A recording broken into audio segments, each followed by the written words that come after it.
Hey guys, welcome to Openmat Brazilian-Jiu-Jitsu. I'm Elliott Bayev, head instructor, here with good student Alan.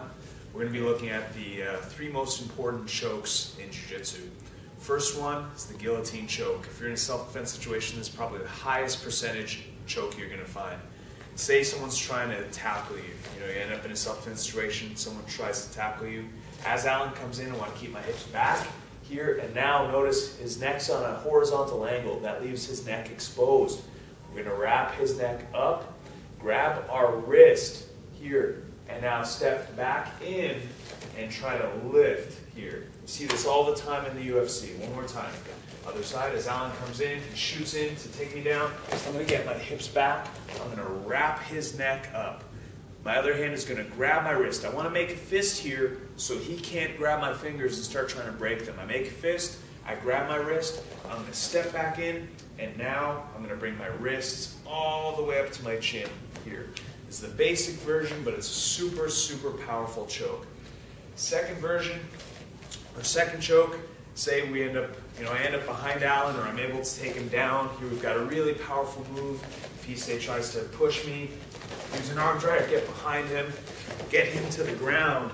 And now, if it's a real self-defense situation, our most important technique is just our sprint. Get out of there. We don't want to be involved in violence if we don't have to, but sometimes for whatever reason, we feel we got to put this guy out. All right, the rear naked choke, most common choke in the UFC, most powerful choke.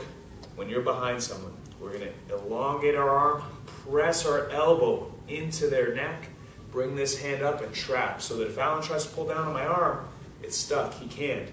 Now I'm going to pull my other hand out, chop my own wrist, slice behind, and now my fingers come on top of my bicep.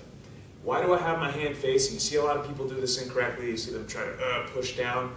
That actually puts his chin into the choke. I want to keep my wrist or my palm facing me so that my chin can trap my wrist.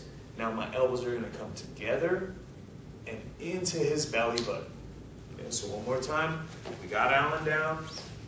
We don't want to just come here. We're trying to cut off the blood on either side of his neck. Here I'm pulling into his throat. It's just going to hurt him, and it's not very efficient. I want to straighten my arm, then push from the shoulder, elongate, press across, come all the way up and trap. Now I bring this hand behind, and I grab my bicep here. Now it's hard for him to pull over. If it's a self-defense situation, I got to be wary of him trying to poke me in the eye. So I'm going to hide my eyes, bring my elbows together like a pec deck, and then pull down into my belly button here, cutting off the blood to his brain. Now, third most important choke, sometimes we end up on our back. Maybe Alan's trying to hit us here. We're going to protect, tie him up, hold his arm, hold his neck. From here, we want to escape our hips and use our forearm and our knee to get rid of that arm. Now, from here, if he tries to hit me, I've taken that completely out of the equation. I'm going to slide to the wrist, push his wrist away, bring this leg over top. Okay, what we're setting up is our triangle choke. We're going to lift our hips, push his arm across our body, grab our shin, and change angles. Just like the rear naked choke, we're trying to cut off the blood to his brain. How? On this side, the inside of my knee pinches that. On the other side, my leg is going to push his shoulder into his neck, cutting off the blood. We flex both feet, bring our heels to the ground. Very powerful choke. If your arms are strong, imagine how much stronger your legs are. So one more time. Let's go back a bit.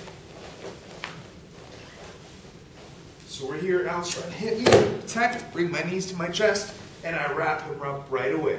My hips come out, my elbow comes to my thigh, and I push his arm out of the way. From here, I can't be hit. Very safe position, but I want to finish the fight. I'm going to slide to his wrist, push it away, come over top. Now, hips up all the way so I can pull that arm across. Now, again, if it's a self-defense situation, I got to be wary of him hitting, so I'm going to trap that arm. Grab my shin, change angles here. I want to be 90 degrees. You see a lot of people do this technique like this, and it looks good, but now I'm going down his back. There's all those bones in there.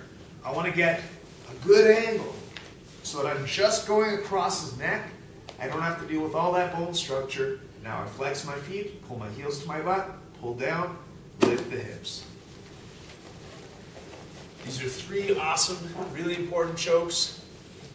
You know, if you're getting into jiu-jitsu, or even if you're just a fan of MMA or the UFC, really important to know these so you understand what's going on, whether in a self-defense situation or even when you're just watching.